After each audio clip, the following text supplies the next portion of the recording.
Welcome to the Slop Farm. Enjoy the video. In this video, I will explain how to play games using RetroArch. First, you will need to download and install the RetroArch application on your device. This versatile program acts as a central hub for numerous emulators, often called cores.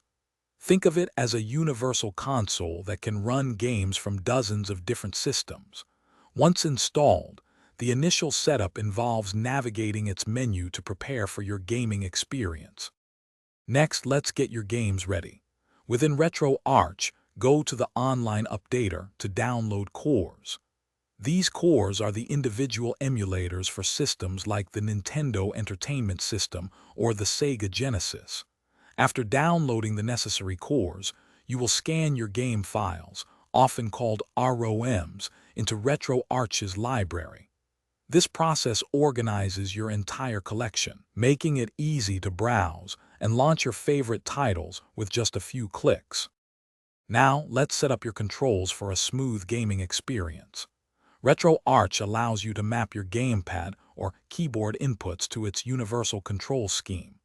This means you configure your buttons once, and they work across many different systems.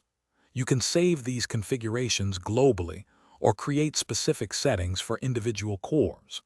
Don't forget to adjust video and audio settings to achieve your preferred visual fidelity and sound quality.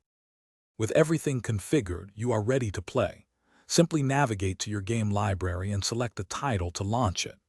RetroArch offers several powerful features to enhance your experience, such as save states, which let you save and load your game progress at any moment.